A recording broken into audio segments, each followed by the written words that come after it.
get started. I'm so excited to get to connect with you guys today. And before we get started, just to let you know, you can ask me questions in the chat and I'll answer. And then I'll also be taking questions at the end. But first, who's here? Where are you from? I want to say hello to everybody. So go ahead and text me in the chat. Let me know what's going on with your kid, what brings you here today, where you live, really just anything so that I can start getting a little bit connected to you. A little bit about me is that I'm Marissa. I am from Houston, Texas, but now I live in Baton Rouge, Louisiana. I love it in Baton Rouge. Could go on and on about that. But, oh, hello, we have somebody here from London. That's amazing. Who else is here? Let me know. From Puerto Rico, amazing. We have a lot of people from different places. South Carolina, Rochester, Minnesota. That's amazing. Brazil, wow. Okay, India. We have people from Houston as well. Yep. The UK with a 1-year-old, a 3-year-old, a 2-year-old, from Canada, from India. Amazing. I'm so glad that you guys are here today. Keep the comments coming in from New York City, from Buffalo, New York. Awesome. If anybody here is from Louisiana, please let me know because that's where I live. So just a little bit about me. I am Marissa. I'm a pediatric speech-language pathologist, and I've helped thousands of parents teach their children to communicate.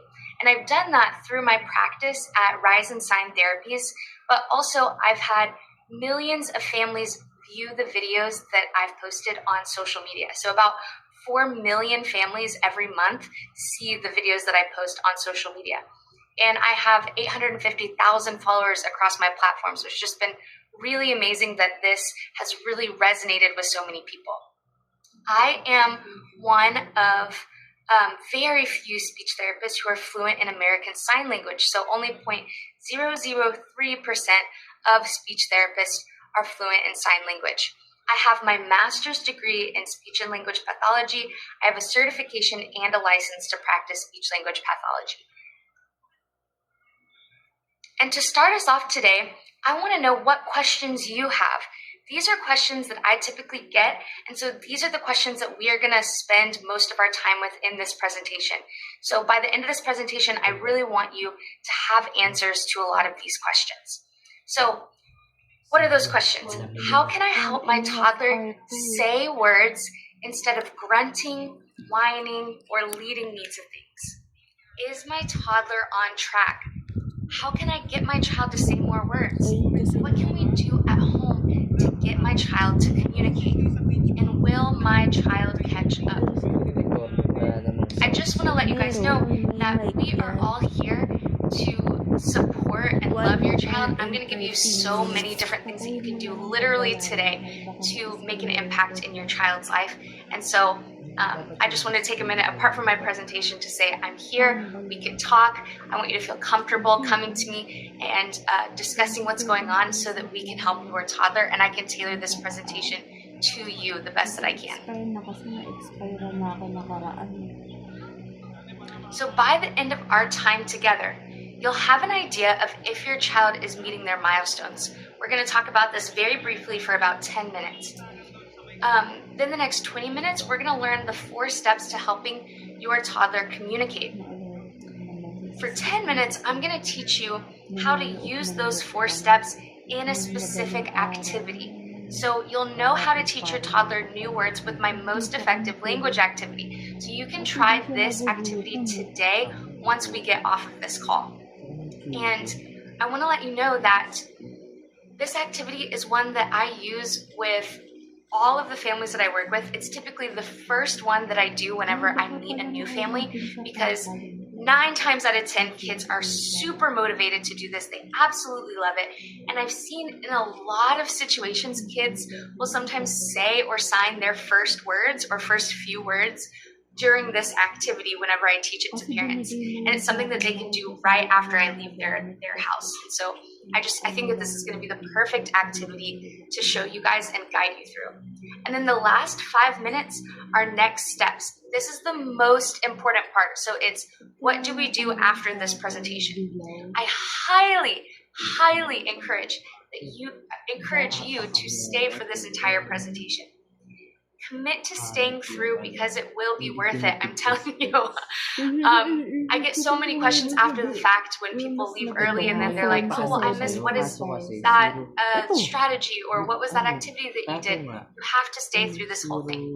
This replay will be available for 24 hours after you complete this training, so you can go back. But if there's anything that you want to save, feel free to take a screenshot because the replay will not be available for very long.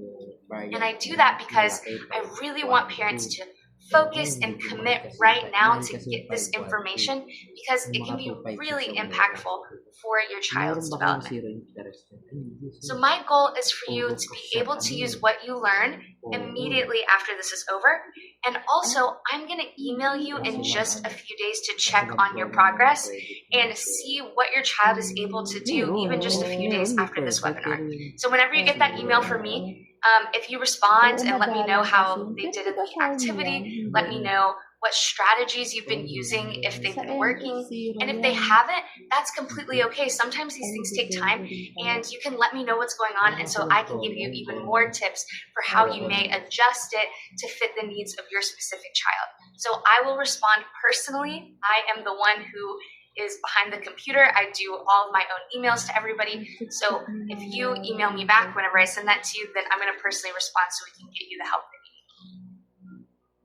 So our first question, is my child meeting their milestones? We're going to talk about this first. And my first question is, how many words does your child say? So right now, think about that and put it in the comments. How many words does your child say?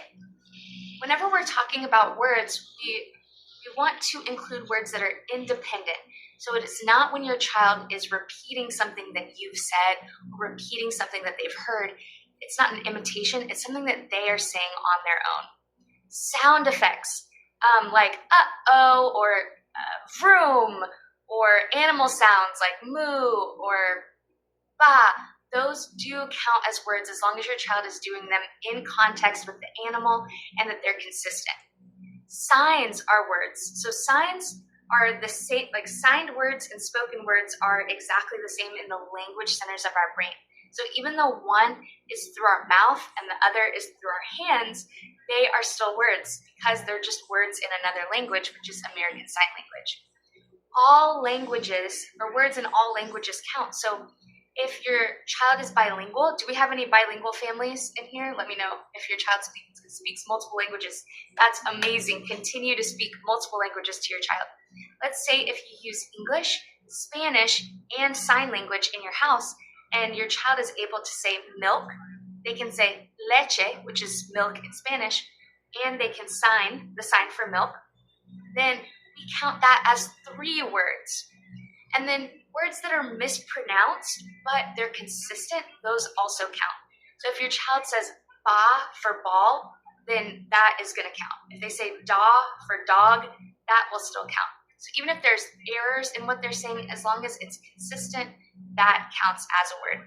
So just throwing this out there, if your child says something really funny, like maybe they say something like titty tat for kitty cat or something like that, let me know, because there's a lot of errors that kids typically make when they're young, and so I love to hear kind of how people, how different kids pronounce different words. Okay, yeah, so it seems like we do have some bilingual families here. Some people are saying 6 words, 20 words or less. She signs about 3 words. She's bilingual, 10 words. Okay, awesome. Thank you guys for letting me know that, because that helps me kind of see where your children are at and how to tailor this better to you guys. Okay, so what are other children able to do? So this is what kids are typically able to do at a certain age. I don't show you this to make you concerned or worried, because a lot of kids have different language explosions at different times, but this helps us be able to decipher which kids may need speech therapy or additional support, and we want to be able to get them that support. So this is why I'm bringing a comparison of other children to you, is just so that you can see where your child's at, so they may be able to get the support that they need early. Not so much to say that that there's something wrong with your child or there's something that you should be concerned about, but more so just so we can get them the services that they need. So how many words do children typically say? So a milestone is something that about 90% of kids can do at a specific age. So by 12 months, 90% of kids are able to say at least one word. The average, though, is 5 words. So on average, 12-month-olds have about 5 words. And then above average is 14 or more words. By 18 months, it's 10, 50, and 170. 24 months, this is a really big time because this is really when we start to see kind of a separation between some kids that are going to really need speech therapy and those that may be doing okay. We want to see at least 50 words by their 2nd birthday. And that's really important because when a child gets to 50 words, then they're able to put 2-word phrases together. So instead of just saying single words, they're going to start saying like, no, mommy, or go, dog, or go, car. They're putting 2 of those words together and making phrases, and that builds up to sentences. So we want to get them to that 50-word mark or more so that they can start building in those phrases. But on average, 24-month-olds have 300 words. And above average, 440. And then for 36 months, 250, 1,000. And then it gets to be too many that we don't really count anymore for above average. So think about how your child is doing in comparison to these things, because it can help us identify who needs services. And yes, signs are words. So I want to go back to this point because whenever children have sign language, they're able to sign back as early as 6 months old. But as we just saw, typically children say their first word by 12 months old. So whenever we're using signs with our child, even if they're older than 12 months, even if they're 2, if they haven't been saying very many spoken words, using signs can be an amazing strategy for them. For parents who use sign language with their kids in early childhood, they tend to have 8 to 13 higher IQ points by age 8.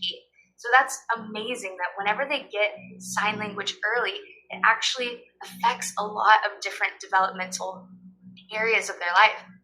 It helps kids talk more and sooner. It does not delay their speech. So if there's anything you take from this, it is that. It helps kids talk more and sooner. And that's because whenever we are learning signs, we are practicing the same skills that we need for spoken language. So we are taking turns, conversational turns with another person. We're watching, we're paying attention to our language model. We are imitating, we are communicating, we're getting our needs met. There are so many similarities between using spoken words and sign words. And so by building those skills in sign language, we're automatically able to build those same skills in spoken language. Unless the child has some kind of motor or reason why their mouth is not able to pronounce words a certain way. But the language part, the content and the vocabulary is still there, and they can show you that it's there in sign language. I actually have something called the Sign and Say app that's coming out soon this summer, so stay tuned for that. If you want more information, let me know in the comments, in the chat, if you're interested in that, and then I can send you more information about that. So, why is it important to prioritize children's language skills? This is huge. 80% of your child's brain development happens by age 3 and 90% by age 5. So we need to set a solid foundation for communication in early childhood. So if your child is already 3 or already 5, that's not to say that they're not going to make really great progress after this. It's literally just to say that these early years are super important for setting this foundation so that we can give them what they need as early as possible so that they can communicate, they can build on those skills and be ready for kindergarten when the time comes. So another reason why we want to focus on communication skills is because of tantrums or meltdowns, which is very interlocked with communication skills. So approximately 70% of children with language delays have frequent tantrums, and speech therapy can reduce the amount of tantrums by 20 to 40% within 6 months of getting speech therapy. So that's an amazing statistic that whenever communication increases, tantrums and meltdowns typically decrease because children are able to get out what they need without getting to that level of frustration. And that happens because when you are upset, whether you are anxious or you just have high emotions, maybe you're sad, whenever we are in an intense emotional state, it is harder for us to communicate. It's harder to get the words out. And that is true for children. It's true for adults. It's true for everyone. And so we want to be mindful of that as we're thinking about our toddler, because we want to try to reduce that frustration, to come and bring down to a calm place so that they're able to access the language centers of their brain and communication can be more fluid. We also want to give children early services.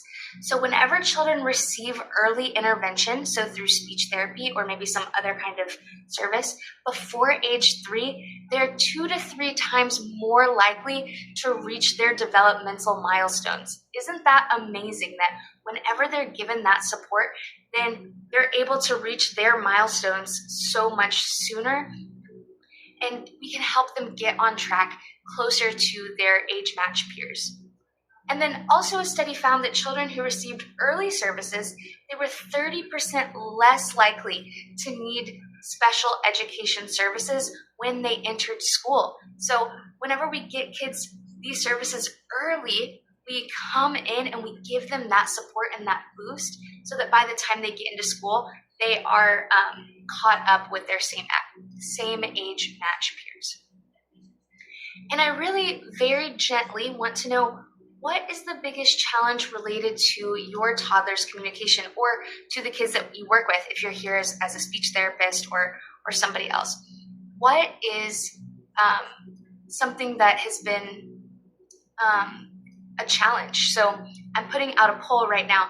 Is it tantrums and meltdowns, feeling worn out, like maybe you just feel exhausted trying to keep up with your kid because they're kind of all over the place, worried about the future, worried about others not understanding your child? Or maybe your child has some kind of diagnosis like they're deaf or hard of hearing, or maybe they've been diagnosed with autism and you're trying to kind of figure out and understand that diagnosis better. Or maybe something else. You can let me know in the comments. And if you prefer for that to be anonymous, you can send it as an anonymous comment as well. So I'm here to tell you that you're not alone. You are loved. It is not your fault. It is not the parent's fault whenever their child has a language delay. I'm here to do everything I can do to help. Your child is perfect. There's nothing wrong with your child. What is wrong is the lack of resources that parents have. And that's why I'm here right now. I want to give you these resources because they can be really life-changing whenever parents have access to them. And I believe that literally every family deserves access to them. And okay, from the poll, it seems like a lot of people are interested in getting support with their child's meltdowns. They're worried about the future. They're worried about others not understanding their child. So yeah, there's a lot of variation in how you guys responded. And yeah, if there's something else that I didn't put in here, please let me know. I'm really, really curious to know how you're feeling and what's going on, because in connecting with our feelings, then we're able to recognize that and then do something about it, actually do the action of helping them get what they need. Why do children have language delays? So it's typically because parents and caretakers may not have the right resources. Sometimes it just happens. This is what we call late talkers. Some kids just naturally will catch up to their peers, but we don't know which kids are which. Whenever a child isn't talking a lot, or you notice that they're not quite understanding what you're saying, or they're having issues with communication or frequent tantrums and things like that, we don't know which kids are just naturally going to catch up and which kids really are going to need consistent support throughout. So we want to give services to all of those kids because there's really no way to know which one your child is going to be. Whenever a child has a disability, developmental delay, or was born premature, that can be a reason that's associated with language delays. But not all the time. Some kids have a certain disability and don't necessarily have language delay, but that could be a factor. Or when a child can't hear clearly. So if they're deaf or hard of hearing, or if they're having frequent ear infections, then, and if they're not exposed to sign language, then they can have a communication delay. And then also a big part of this is if the child has differences in attention and sensory regulation. So we're going to talk a little bit about that.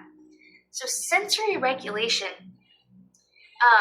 is covered in some of these things. So when a child does not have that regulation, they're dysregulated, it means that their energy is too high or their energy is too low to be able to have sustained focus and to be able to communicate and learn from us engaging and interacting with them. So that's what we call dysregulation. Dysregulation does not necessarily mean the child is sad. It could also mean that they're really, really, really hyper and happy. It could mean that they are just kind of checked out or like in their own world. So it could mean that they are having these tantrums. So that's kind of what we typically think of as dysregulated, is they're having tantrums or meltdowns and they're really just overcome with emotion. It could also be that they're too hyper. So they're running, spinning, climbing, giggling, jumping. If you have a kid who's just really, really active and needs to get all of that energy out, that is a sign that they're actually dysregulated. Their bodies need something to calm them for them to be able to engage with us and to be able to learn and focus on communication. They may be too checked out. And what I mean is maybe they are focused, but they're focused really intensely on certain things that are not necessarily other people. Maybe they're really, really focused on building something or on their iPads or things like that. Screen time itself is not necessarily bad, but whenever kids are in this really deep state of focus and they won't interact with other people in their environment for extended amounts of time, then that's when screens can be an issue for language. So again, screen time itself does not mean that your child is going to have a language delay, but very, very long, extended amounts of time where they're not provided natural language support can. So what we want to do in this case is use sensory regulation strategies that can help, because sensory regulation causes kids not to be paying quite as much attention to others, and that is going to affect communication at the core. So even though all of these things are very different skills, they're all intrinsically related to communication. So now we're going to get into the strategies, okay? So here are the strategies that I feel do not help. And a lot of research is there too, that these things are not as effective. People often think that these strategies are effective, but they're really not effective. And this is why. So flashcards and drilling. So whenever we have a flashcard and we say, what is this? Oh, it's a bear. What is this? It's a dog. Look, dog. Whenever we're drilling those flashcards one after the other, that is not natural conversation. It focuses on nouns only and not other words. And it can increase frustration for certain kids because maybe they don't know what that thing is. And then they feel a lot of pressure to be able to say something. And that can cause them to be kind of anxious. And then whenever we're anxious, we're not able to communicate as well as whenever we are engaged and having fun and playing. Withholding items. So whenever you have something and you say, well, you can't have this until you say more or until you say please or something like that. Whenever we withhold items, we're actually creating a communication barrier for your child. So they're already having a barrier in that they can't get the item, and then now we're bringing in another barrier to say, you have to jump through this next hoop to be able to get what you need. That's not to say that we just give kids what they want, but we'll talk about what to do instead. And then asking a ton of questions. So we ask questions whenever we're testing a child's language skills, like as speech therapists. You might in some videos see me testing a child's language skills. But whenever we're actually teaching them language skills and encouraging their communication, we don't want to ask questions. We actually just want to make comments. Because again, asking a lot of questions puts a lot of that pressure on the child to respond. And whenever we're feeling pressure, our communication doesn't flow as fluidly. So whenever we're increasing a toddler's frustration, we're not helping them communicate. We want to reduce that. Now, if your toddler loves flashcards or they love whenever you are asking them questions, then that works. They're not feeling anxious. And so feel free to do that because they love it, they're having fun, but also learn to model language during play. And that's what we're going to talk about. So what can we do to create more communication opportunities? I have 4 steps to doing that. But before we get to the first step, we want to do a pre-step, kind of like what we talked about. We want to know our child's sensory profile. So what that means is, how does our child respond to what they see, taste, feel, hear, different movement, and things like that. So for an example, is your child a sensory seeker? Sensory seekers are kids who just crave sensory input. So they crave a lot of different kinds of tastes. That's me.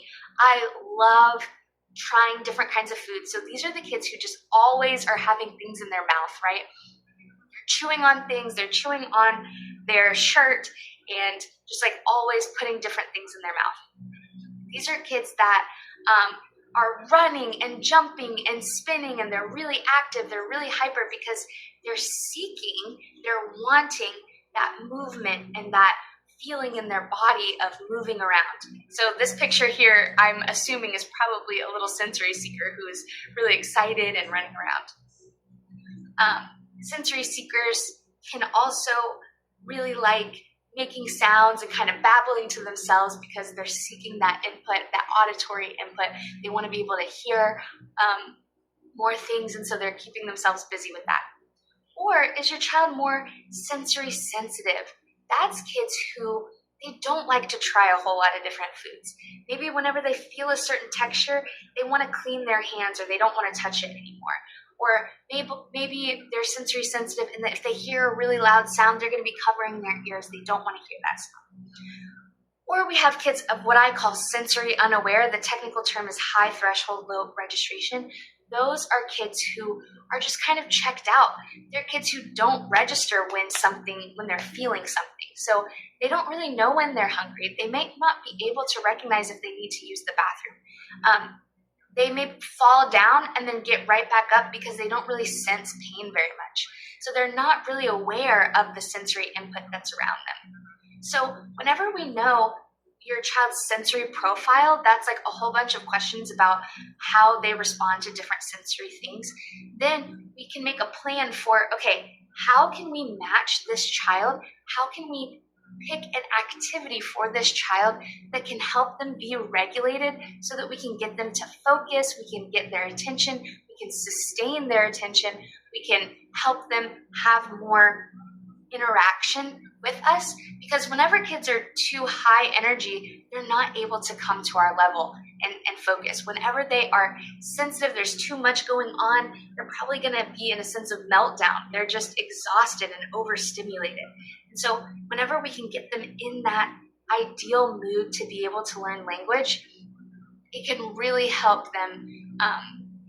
But sometimes your child is just automatically in a good mood and they're automatically in a connected state. And that's when we want to use our strategies and teach them communication skills.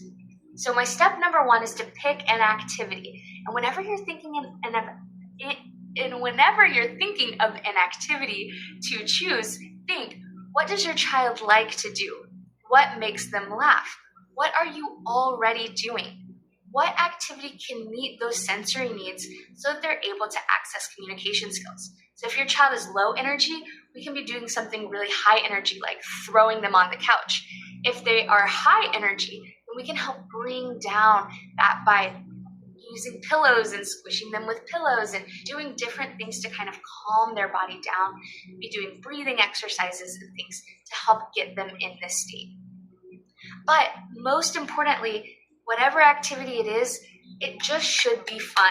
So something that's going to make your child laugh, that you're enjoying yourself together. And these are things that you already do with your child that they're already enjoying. So whenever I was 2 years old, my older brother, who's 14 years older than me, he would get magnets and he would throw them at the refrigerator.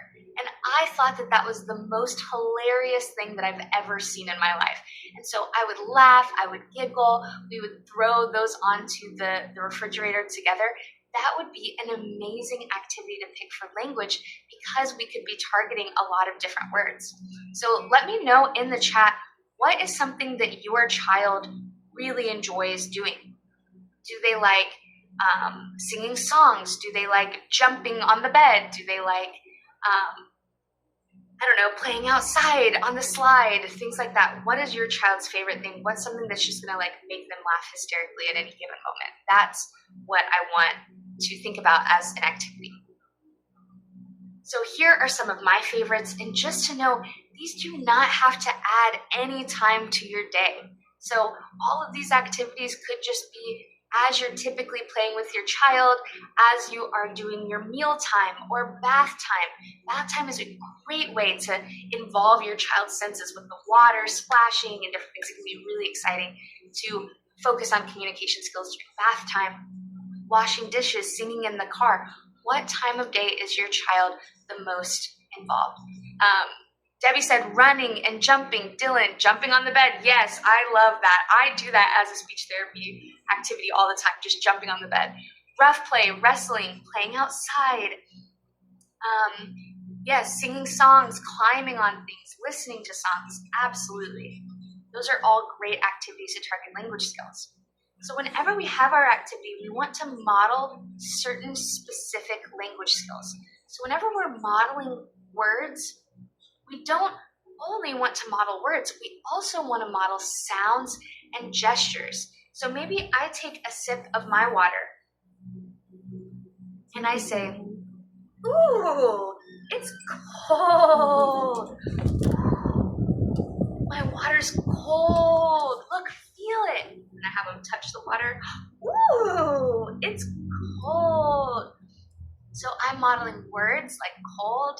I'm modeling sounds like ooh, and gestures. I'm gesturing that what I am drinking is cold. So then they can imitate your gesture, they could imitate your sound, or imitate your words. So if your child is not yet saying a whole lot of words, we want to focus more on sounds and gestures because those are easier, and then they can build that foundation up to words. And we don't just want to talk to our toddler, we also want to be intentionally teaching the meaning. So every time I take a sip, oh, it's cold, I have them feel it. Look, feel it. Oh, it's cold. So I'm matching that word cold with the feeling of my water being cold. Another strategy that we use is called parallel talk or self-talk. So saying what you are doing or saying what your child is doing. And this actually helps them learn how to follow directions better.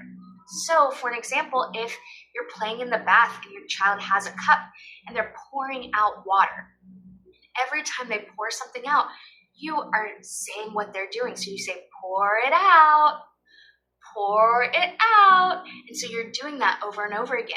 Well, then the next day when they're in the bath and they have the cup and you say, pour it out, they're going to remember, oh, what were we doing the last time? We were taking a scoop and we were pouring that out. Now they understand. You could be giving them a direction like pour it out, and now they understand what that direction means. And whenever you're modeling, think, what is my child looking at? What is their attention on? You want to put what we are saying matched with what their attention is on, not what we are trying to get their attention to be on, but whatever their attention is already on. So for an example, this is something that I do, couch throws. So this looks like we're playing. One time I went into a family's house and I was playing this with their toddler as we were just kind of getting warmed up. And the parent was like, okay, when are we going to get to speech therapy though? Like, I see that you're playing with my baby, but like, are we going to do speech therapy soon? And I was like, oh, I'm so sorry. Let me explain. This is speech therapy. Let me show you exactly what I'm doing so that you can start to do this. So this looks like we're playing, but really we're increasing the child's attention span. We're adding in an element of movement to kind of wake their body up, and that can help with their sensory regulation. I'm waiting for the child to initiate an interaction. That's something that I'm looking for, is can that child come up to me and have that communication opportunity where they're coming up to me to try to communicate to me. And we're learning sounds, gestures, signs, and words. So I might say, ready, set, go, and throw them onto the couch. And then as I do that a whole bunch of times, then I can build that anticipation. I can say, ready, set, and wait a really long time. Maybe the child is going to respond after me, and then I'm going to say, go, or the child will say, go, and then I'll throw them. So it looks like we're just playing, but really we're doing all of these things. And with this parent, then she was like, oh my God, okay, I didn't realize, like, this is actually really easy. It just takes a little bit more intention. And then when you know what words you can say, what phrases you can say, what sounds and gestures you can make, then you just play and you just use this repetition. It's actually really easy. And I'm like, yes, it is. And I'm going to show you even more activities and stuff that you can do. So this is not the activity that I have planned to show you. I'm going to talk you through a whole other one, but this is one definitely that you can do. So in this, I will target gestures like pointing, or signs like the sign for again, or ready, set, go. So there's so many different words that you can target in this little activity. So now, step number 3 is to use your strategies. So here are just a few strategies. I have so many more, but here are some of my favorites. Repetition. So what I call the rule of 3. So whenever a child, you can see that they're wanting something, you can give them the words. So first, we can provide them with an option. Do you want a cracker or a strawberry? Instead of, do you want this or that, or this or this, or be pointing to things, we can actually name those things while we're giving them an option. So do you want a cracker or a strawberry? Maybe they point to the strawberry. Maybe they're not able to say strawberry yet. You can say, oh, you want the strawberry. Here's your strawberry. Here you go. So we are on a team with our child. Instead of creating a barrier to what they want, we are just modeling that language for them. We're not expecting that they'll respond, but we're repeating ourselves so that they can hear that word, and that means that they're going to have more opportunities for it to stick and for them to learn that word. Another strategy is pausing. So kind of like I said with the couch throw, saying ready, set, and then looking at them, and then waiting for them to say go, or maybe they vocalize, or maybe they just kind of go, ah, or something like that, and then I'll go, go, and then throw them onto the couch and build up to them saying go. So whenever we just pause for way longer than you think is necessary, just to wait for that child to join in with you, then it gives them a chance to answer and to contribute if they want to. And they don't have to. So if you pause for a while and then they don't say it, then you just fill in the word and then keep going, keep modeling. Singing a song. So this is a song that I love to sing. It's called the Tickle Song. And it goes like this. Tickle, tickle, tickle, tickle on my toes. Tickle, tickle, tickle, tickle on my nose. Tickle on my belly. Tickle in the air. Then I grab their feet. Wiggle, wiggle, wiggle my feet and mess up all my hair. So I love this song. I made it up myself just because it's where we can build that anticipation. We can have kids fill in the blank. I could say tickle on my, and then wait for them to say toes or nose or belly. And then it's active, it's interactive, and this song can help build their attention skills because they are invested with us, they're engaged with us, their attention is on us. We can extend out some of those pauses and get them to to extend their attention on us whenever we're singing a song.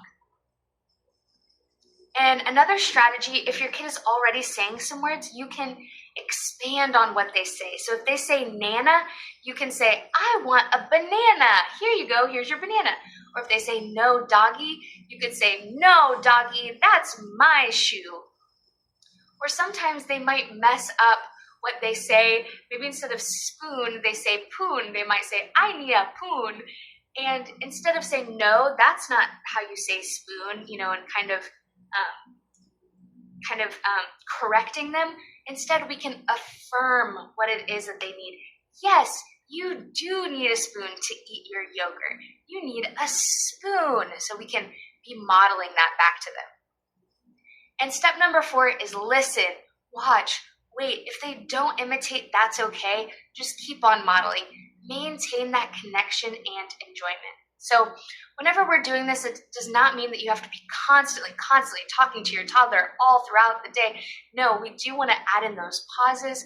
We want to listen. We want to see what it is that they are interested in so we can be using words that they are focused on.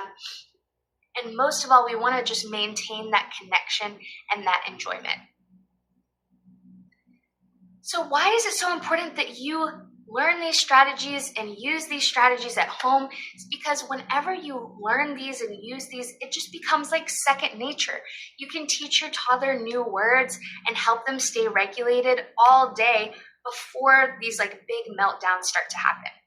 And then also, you can see your toddler communicate more than you thought was possible. This is something that I get to see every single day in my practice, and I want more families to be able to experience this. So this is one of these activities that I like to do that helps parents helps their toddlers say new words.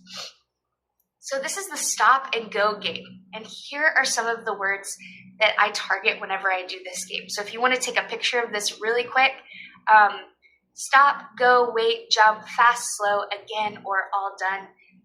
There are also so many words that you can add into this instead of just these, but these are typically what I like to start with.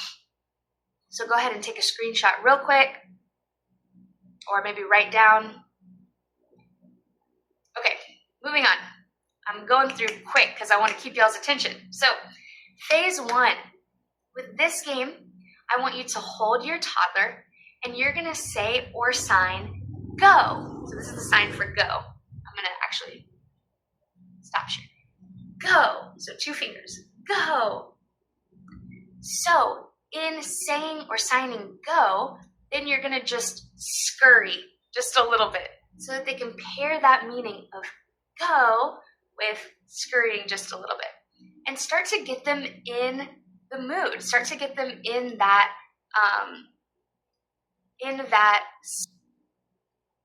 fun. We're having fun. My mom's like, take me, and we're like, go.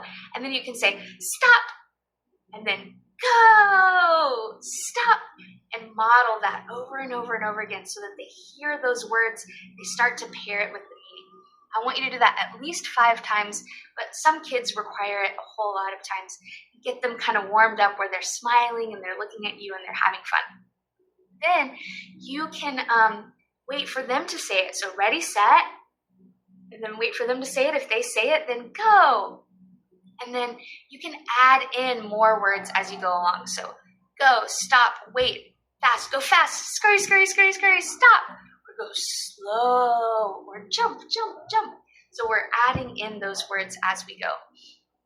But if your toddler's not yet saying a whole lot of words, or they're not responding with go, you might want to stay on the word go for a longer time. And in phase 1, holding your toddler can help because it can help pair that meaning. You can also do it in a stroller if that works better for you, or on the swing or something like that. You can, before you push them, you can kind of hold them back and then say go, and do this on the swing as well. Something where they're kind of contained so that you can pair that word go immediately with the action. And then phase 2 is to do the same thing, but letting them run around free once they get the hang of it. So then they can call out their own commands. You can do it together with them.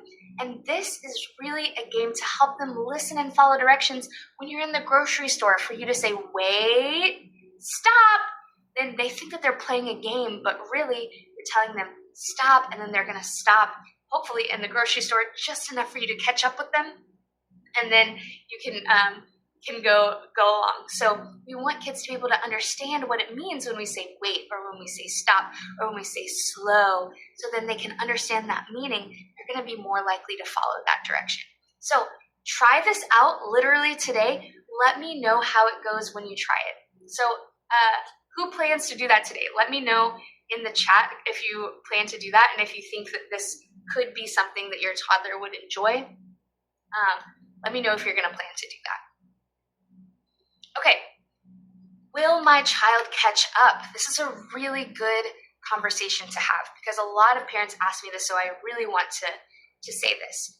That with the right support, with a strong family involvement, it's very likely that your child will make significant progress.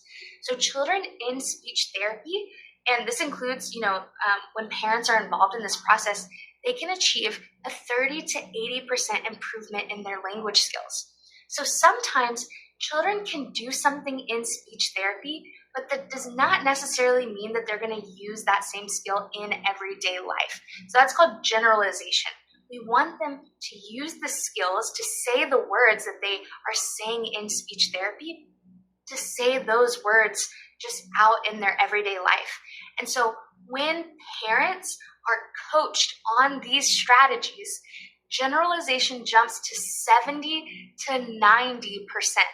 So that's amazing. So that what they're able to do in speech therapy, they're also able to do out in their daily life when parents are involved. So that is the most important thing, is just that parents are involved. So thank you for being here today. This is why I chose to have this course be for parents, so that you guys can get involved in your child's language learning. So what is your biggest goal for your child? Is your goal that they are going to be able to understand people better? That you are helping them express themselves? You want to help them express themselves. Is it reducing their frustration, meeting their milestones, all of the above? Let me know in this poll.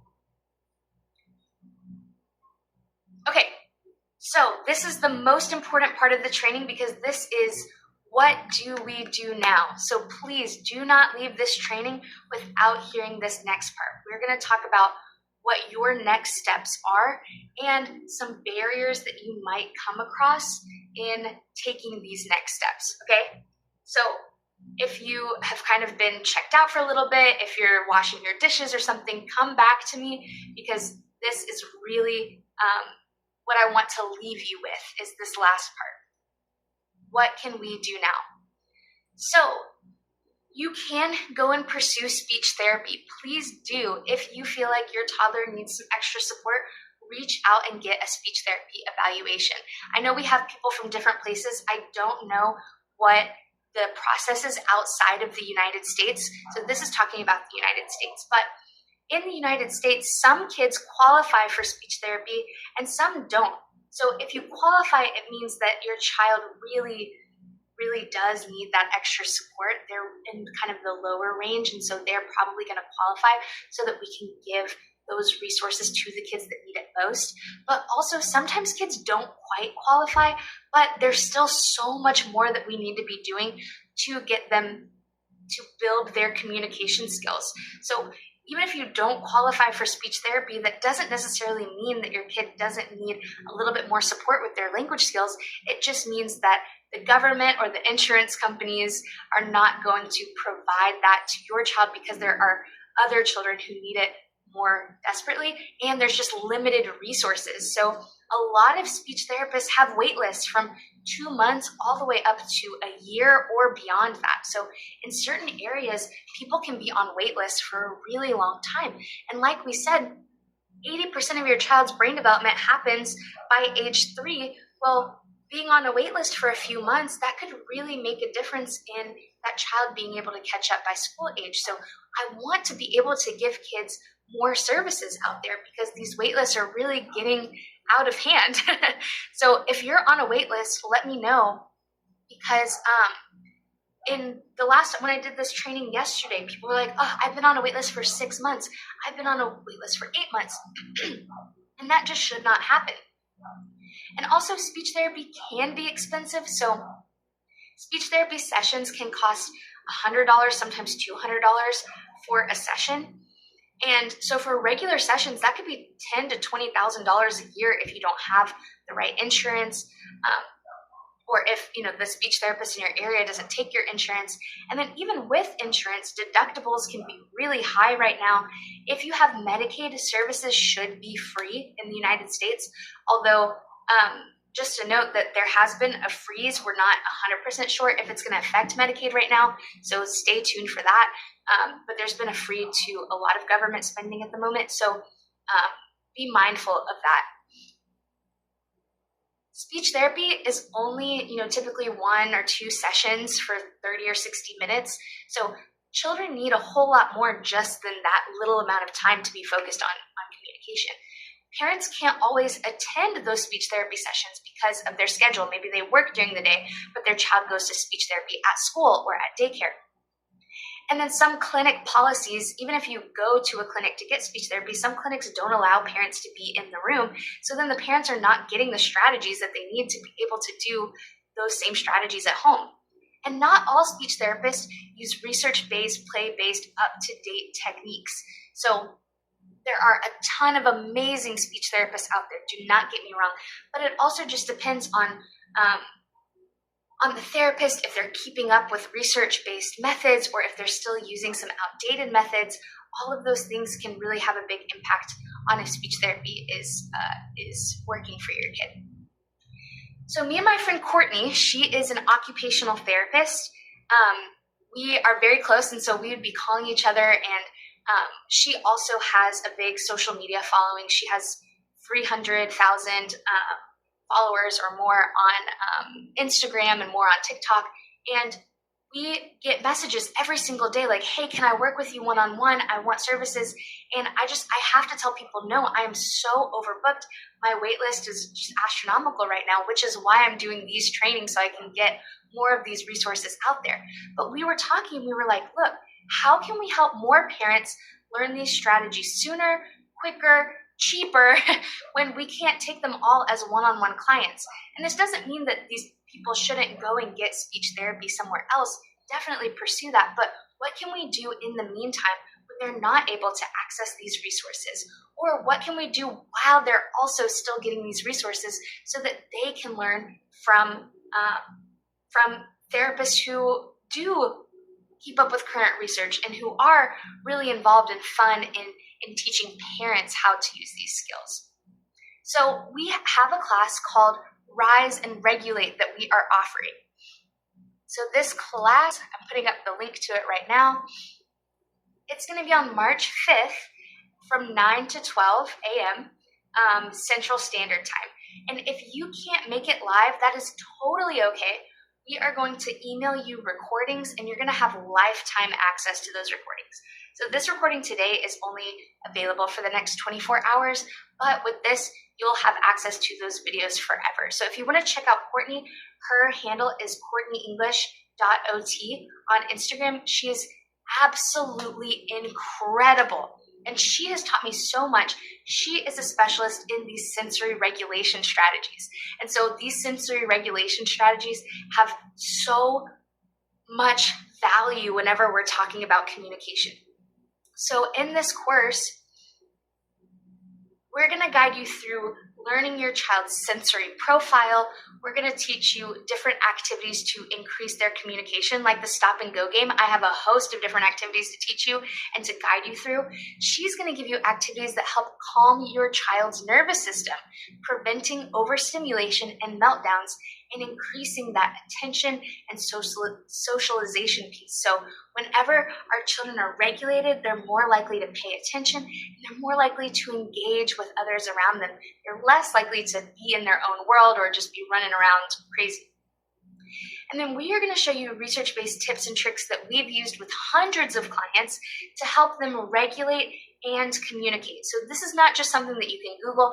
This is from our own personal clinical experience, things that we have used, little tricks and activities and fun things that we personally have done with kids that gets them communicating, gets them regulated, and also just like helps them maintain that connection and have so much fun while doing it. Everything that we do in this course, same to this free presentation, it's going to be actionable.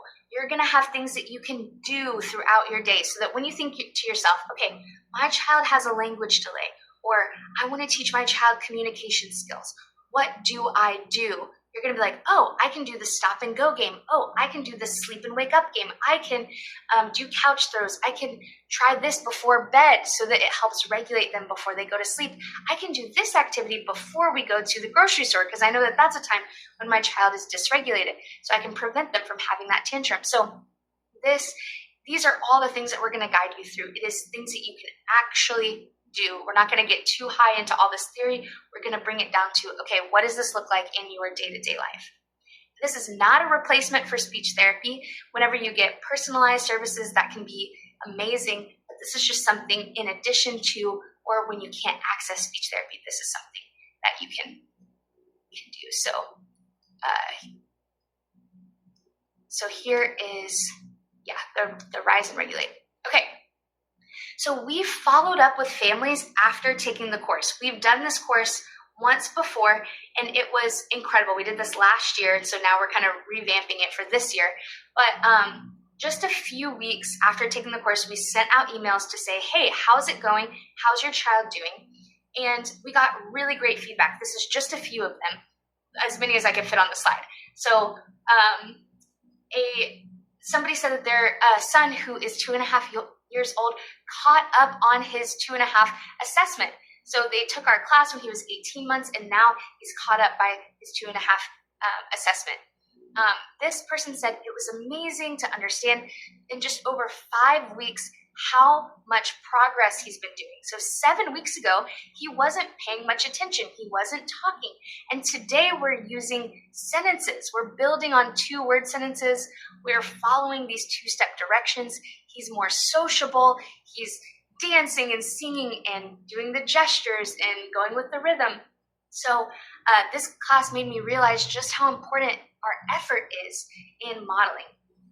Somebody else said that their child learned 3 new words in just 15 minutes. He was 100% engaged. They connected on new levels. He was making so much more eye contact than he had before. And he was happy and really excited and actually asked to play one of our games again before bedtime. And then somebody else said, my son seems like a different child. He is more engaged. So I was talking tonight with my husband that, wow, since starting this course, my son seems like a different child, way more engaged, saying more words, doing more eye contact. I'm very happy. So whenever kids are regulated and they're engaged with us and they're learning communication skills, they're able to connect with us better and get their needs met better. And that can make a really big difference in people's lives. So it should not cost thousands of dollars for families to get the support they need. I believe that with my whole entire heart. It should not even cost hundreds of dollars. So we're offering this course at $144. And that's with 20% off because you guys are here for this free training. We're going to give you that 20% off of our course.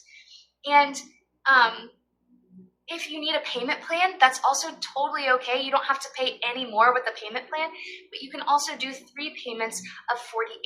So even with the payment plan, it's the exact same price. So it is up to you if you want to do the payment plan or do it all together. But it should not cost hundreds of dollars for kids to get the support that they need. And that's why we're offering this course, so we can get these resources to more families that we're not able to see one-on-one. Because what's happening with one family, a lot of times is happening with another, and we can teach parents these strategies and have that open communication with you. So this offer, the 20% off, is available for the next 24 hours. So this is while people are watching the replay and stuff, you can access that 20% off. So I hope that today you learned something that can help your toddler in the years to come. My point of doing this presentation is really just so you can have these tools to help your toddler this week, this month, this year, and be thinking about those steps and strategies that you can use. And if you do decide to come and join us for the class, I would love it. But even if you don't, it is completely okay. I'm still offering certain different things for free. But in this class, it gives us the ability to really dive into these tips and strategies, because sensory regulation, communication, speech, language, motor function, like all these things are just a little bit too complex to put into a social media video or into a free training. We want to really dive into these things. So now I am going to be open for questions. If anybody has a question, feel free to put it in the chat. And if you put a question earlier and I may have not seen it, if you would just copy it and put it down in the chat again, I would really appreciate it. So if you don't have any questions, you're free to leave the training at this point. But for those that do, or if you want to ask me something, I'll be here to answer right now. So while you guys are thinking, some questions that I typically get asked is, can I watch the Rise and Regulate class on my own time if I can't make it live? And the answer is yes. You'll have lifetime access. You can watch the recordings anytime and keep them for as long as you want. You can also share them with anybody who works with your toddler, whether that's your spouse or your preschool teacher or something like that. You can share that resource with anybody that works directly with your child. If you still need help after the Rise and Regulate class, you can email me. I will answer any question that you have. For anyone who's in our course, email me and I'll give you a very specific response. Is it for autistic kids, deaf kids, or kids with developmental delays? Yes, this applies to a variety of different kinds of kids. And even if your child does not have a language delay, you can still come to the class. So that's just a few questions that I typically get asked after these webinars. So I just wanted to give that out there. So, okay, let's see. Oh yeah, so Jay said, I refuse to allow my child in a room alone with a doctor or a therapist, since some don't allow you to be in the room, right? I all the time allow the parent to be involved, because that's the whole point of therapy, is for that parent to be involved in the whole process. So yeah, I agree completely. Mine's not on a waiting list, but has been sent to a speech therapist. Her hearing tests came back excellent, so it's not something from your ears. Great, Crystal, that's awesome. So yeah, pursuing speech therapy is a great thing. My daughter is 3. She's echolalia. Understanding level is low. We're trying to question and answer, but we're not succeeding. She's diagnosed as ADHD and stubborn in nature. I love that. I'm also diagnosed as ADHD and I'm also stubborn in nature. So suggesting any techniques. So this person is saying that her child has echolalia. What echolalia is whenever children repeat a lot of what they hear, whether it's from TV, things that you say, or they are just kind of repeating songs or different things on their own. And echolalia is something that is awesome. So don't let anybody tell you that your child should not be using echolalia. So whenever they use that echolalia, we also call it Gestalt language processing, or a Gestalt language processor, Gestalt, Gestalt. And what that is children who learn language in units, they kind of develop language in a different way. So we want them to be able to use more echolalia, more gestalts, because even though it seems like they don't have meaning, a lot of times they really do have meaning. And with a speech therapist who is good at doing something like that, then you can build on their meaning of what they're trying to say in their echolalia. So it might not be what you think that they're trying to say, but once we figure out where that echolalia comes from and what they're trying to communicate through it, then we can help your child. So look into Gestalt language processing. And that is something that we're going to talk about in this course, because kids that are typically doing a lot of echolalia, if they're ADHD, if they have autism, if they're autistic, then they can highly benefit from these sensory regulation strategies and communication strategies. So if you're thinking, oh yeah, that's my toddler, they're repeating a whole lot, but they're not really having an actual conversation. They're just kind of repeating back what I'm telling them. They could be a Gestalt language processor, and this class will be a really good resource for that. I have twins. Would you use their name before giving them a command? This refers to the stop and wait game. Terry, can you expand a little bit more of what you mean by that, and then I'll come back to you. I have twins. Would you use their name before giving a command? Like saying Marissa, stop, or something like that, so they hear their name first. You could do that. There's no reason that you don't have to do that. But yeah, that could be helpful. So then when they hear their name, they know that you're going to tell them to stop. Do I take PO from school districts? I don't know what PO means. Purchase orders? Do I do trainings for school districts? Sometimes. It depends, mostly in deaf and hard of hearing schools. I will sometimes, but I get requests all the time, and I just have to tell people that I'm too busy. This is what I'm focusing on really, is more of giving parents directly this information, just because I feel like parents, when they're at home with their kids, that's just like a really great way to help them. So I don't work too much in training schools, although I have in the past and I could, but really my passion is with parents, because I just think that is where a lot of this information should lie. How many words should a 21-month-old say? So kind of like in the beginning of the presentation, 24-month-olds, we want them to say about 50 words at minimum. So 21 months, they're really close to that range. So don't think so much about very specifically how many words specifically, but if your child kind of falls into a certain range, that's what we want to be thinking about. I'm just an English speaker, but my fiance is fluent in both Spanish and English. She speaks both languages to our son. I've heard that speaking 2 languages to a child, for example, my child is a year and a half, can cause a delay in speech. Is that to be true? That is not true at all whatsoever. So we want multilingual kids to reach the same milestones that monolingual kids reach. They just may reach those same milestones across languages. So if we want the child to have 50 words and 10 of them are in Spanish, 10 of them are in English, and then the other 30 are in French, then they're still meeting that milestone, but they're just meeting it across their different languages. So we see that kids, we still want them to fall within that typical range. So if we see that kids are not meeting their milestones, that's when 90% of kids are able to do a certain skill. Whether they're bilingual or monolingual, we want to be able to catch those kids and not say, oh, this is just because they're bilingual that they have a language delay. That's not true. That is not true. Can I sign up for the Rise and Regulate course at a later date? You can.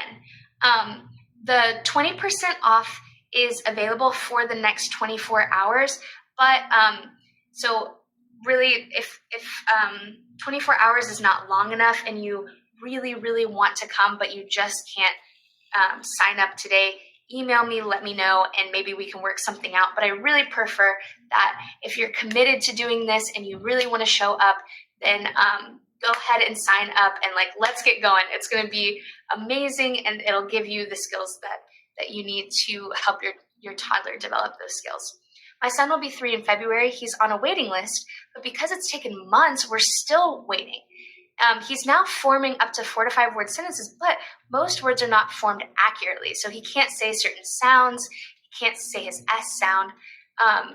What do I do? Sila, thank you so much for that question. So whenever we are at that point, we do want them to see a speech therapist because each of those sounds is really specific. So how he says a certain sound, there are different techniques that we use for different kids. So that is very specific. It's not necessarily something like these sensory regulation strategies or language development strategies that can be kind of used with a variety of different kids.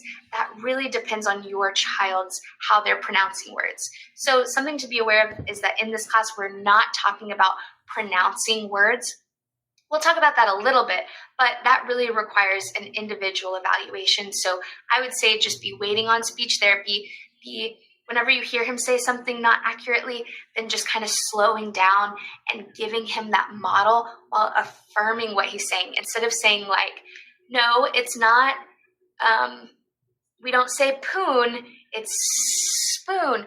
Just kind of accentuating some of those So I might go like spoon and practicing those, but you're really going to wait for a speech therapist to kind of come in and show you specifically what you should be doing depending on your individual child.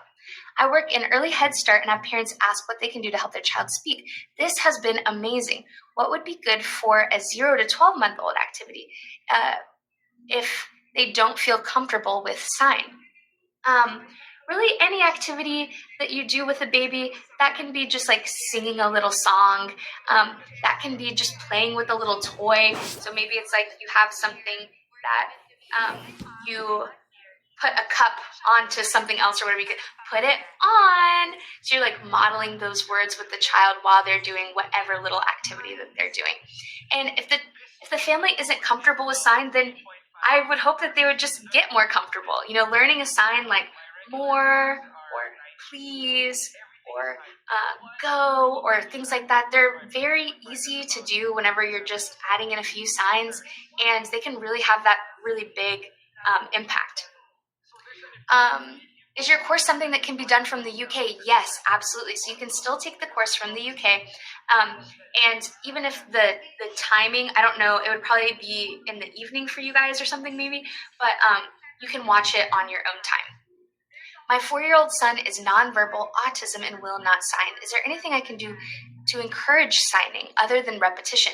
So if that's the case, I would really highly recommend that you use an AAC device. And what that is different picture icons on a communication board or on an iPad that the child clicks that makes different words.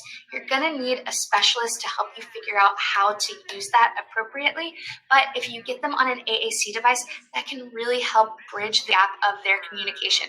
Maybe they're not ready for spoken words or signed words, but using that communication device is almost like a study guide or a cheat sheet for them to be able to communicate, and it can help build up to those words. So we see that does not delay a child's speech. It doesn't mean that they're more likely to use that than a spoken word or a signed word, but it can help get them there to using those words if possible, or just communicating through the device if that's something that is the most accessible for them.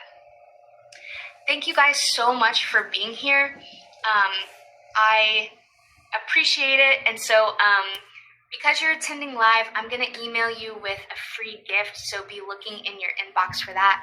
And then I'm also going to be emailing you in that same one about how your child's doing, what strategies have been working for you, and how it's going with the stop and go game, or maybe if you do the couch throw game. Let me know if your child liked it. Let me know what ideas come to you whenever you're doing it, ways that you're finding are working for you and your child, words that you're targeting during that time. I would just love to hear back from you guys. So thank you so much, and I really appreciate your time. Thank you for being here.